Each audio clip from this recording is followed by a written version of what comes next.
Olá pessoal, tudo bem com vocês? Sou a professora Ingrid. Na nossa aula de Educação Física de hoje, nós iremos falar um pouco sobre a ginástica de conscientização corporal. Então, as ginásticas de conscientização corporal, elas são práticas bem antigas, milenares, né? E muitas delas tiveram origem em países orientais.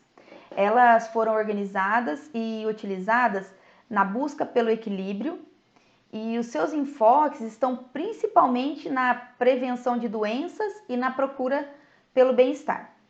O autoconhecimento das sensações e percepções corporais, ele permite a identificação de alguns desequilíbrios que, se forem percebidos em seu início, podem ser tratados, evitando inclusive doenças. Então, é uma questão de se conhecer para que eu identifique o desequilíbrio e evite futuras doenças, inclusive. Então, nós vamos falar agora sobre algumas técnicas de ginástica de conscientização corporal. Primeiramente, vamos falar sobre o relaxamento. O que é o relaxamento?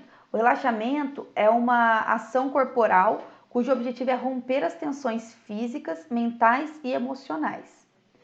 As atividades do cotidiano, como, por exemplo, ficar horas sentados na escola ou na frente do computador, celular, né, elas acabam propiciando para a gente uma aquisição de tensões de várias origens. E essas tensões, elas podem afetar as fibras musculares e causar diversas alterações físicas e metabólicas. As técnicas de relaxamento, elas são muito indicadas para a eliminação dessas tensões. E o que relaxar significa, né? Relaxar significa reduzir drasticamente a atividade muscular e mental por meio de um ato consciente e autodirigido. Tudo bem? Então, esse ato de relaxar, ele é consciente e eu que dirijo esse ato, esse relaxamento, ele é autodirigido. Diferentes técnicas, elas podem ser usadas na prática do relaxamento. E normalmente essas técnicas, elas são aplicadas em locais tranquilos. Então a pessoa vai para um local tranquilo e ela aplica a técnica em si próprio, tudo bem? Os adeptos ao relaxamento, no momento da atividade, devem vestir roupas confortáveis, prestar atenção na respiração e sempre procurar o relaxamento das tensões das diversas partes do corpo. Tudo bem, pessoal? Então, agora nós vamos falar um pouco sobre a meditação. O que é a meditação? Então, a meditação é uma prática de intensa concentração e atenção da mente.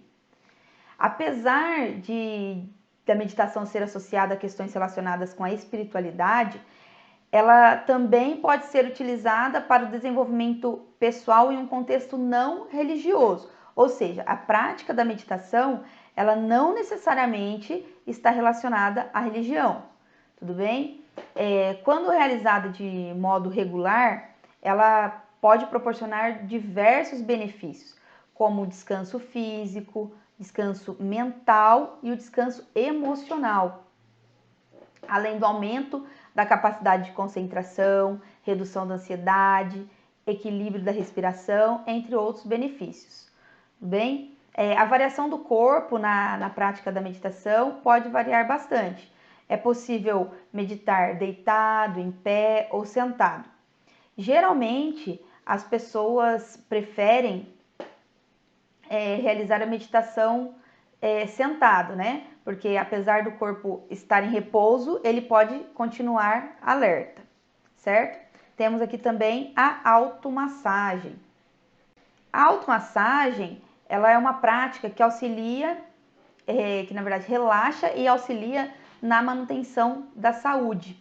E o que é, né? Ela se trata do ato de massagear a si próprio, promovendo conforto pessoal diante de situações corriqueiras, como sensação de alívio depois do uso de um sapato apertado, de um salto alto, né? Ou de um sinal de dor muscular.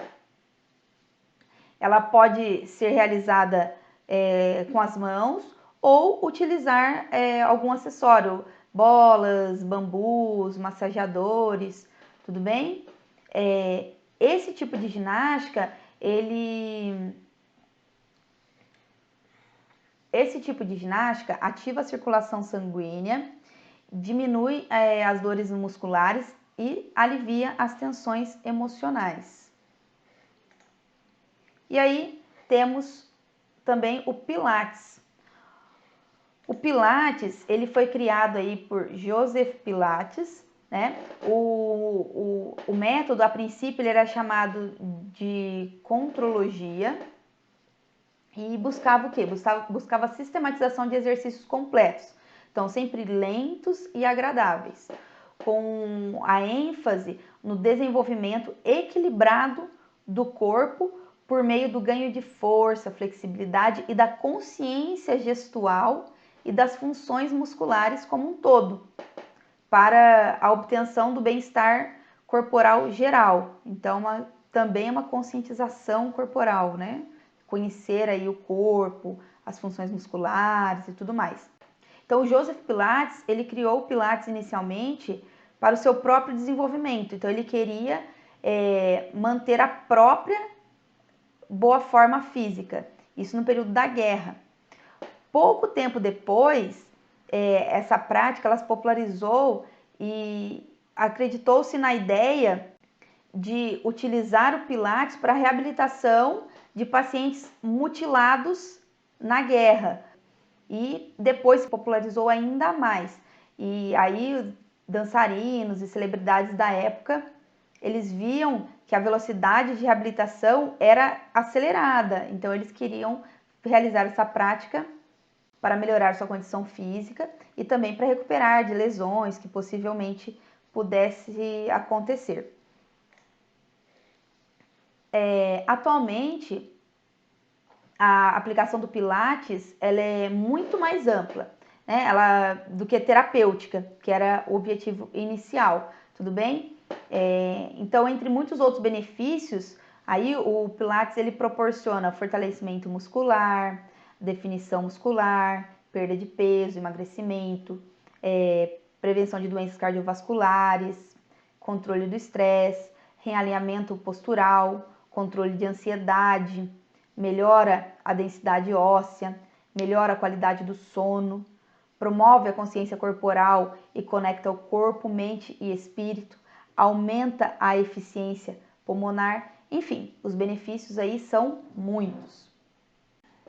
Quando o Pilates ele é ministrado de acordo com a sua filosofia, os benefícios do Pilates eles são tão diversos e a maneira como a atividade ela é disponibilizada ela é tão democrática que ele abrange todos os gêneros e faixas etárias, assim como as gestantes, os idosos e até pessoas, né, com alguma deficiência momentânea ou permanente, tudo bem? Então, o método Pilates, ele consiste no equilíbrio entre treinamento de força e velocidade, atuando diretamente no aumento gradativo do tônus muscular, com ênfase, né, no fortalecimento do centro corporal, tudo bem? Do núcleo e no controle dos níveis de estresse. Ele também, né, a prática do Pilates promove a estabilização do abdômen, costas e cintura pélvica. Então, sempre por meio de movimentos suaves e de qualidade. Então, o importante aí não é a quantidade, e sim a qualidade do movimento. Tudo bem? E aí nós temos mais uma prática de ginástica de conscientização corporal, que é o yoga. E para falar do yoga, eu resolvi pegar um videozinho para vocês, né, do canal Autoridade Fitness, que fala um pouquinho dos benefícios do yoga. É bem legal.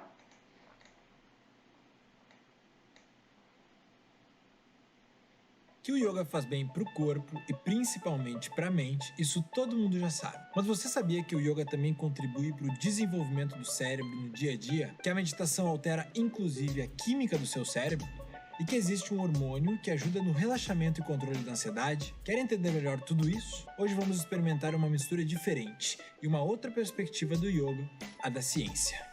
A Escola de Medicina da Universidade de Boston e a Escola de Medicina de Harvard e o Hospital Psiquiátrico McLean analisaram o impacto do yoga no cérebro humano por meio de um estudo que tinha como foco a substância química chamada ácido gama-aminobutírico, ou como é mais conhecido, o GABA. O GABA é um dos principais neurotransmissores do sistema nervoso humano. Mas espera aí, o que são neurotransmissores? São substâncias químicas produzidas pelos neurônios que têm a função de enviar informações a outras células nervosas, fazendo a conexão entre elas.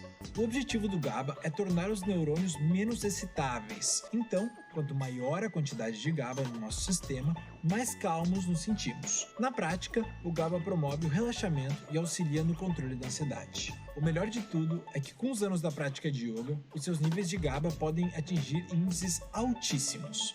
Para comprovar isso, os pesquisadores selecionaram 8 voluntários que já praticavam yoga, com experiência entre 2 e 10 anos de prática. Os níveis de GABA foram medidos antes e depois de uma sessão de yoga de 1 hora. Foram escolhidas 8 linhas diferentes de yoga, mas todas incluíam asanas, técnicas corporais e exercícios respiratórios do yoga. Esse grupo foi comparado com 11 pessoas que não faziam yoga, mas que liam frequentemente. Os resultados mostraram que o cérebro dos praticantes de yoga houve um aumento em média de 27% do GABA, sendo que um outro grupo não demonstrou nenhuma variação. Quem já praticava yoga por 1 década experimentou um aumento de 47%, sendo que uma das pessoas que havia praticado durante os últimos 5 dias teve um crescimento de 80%.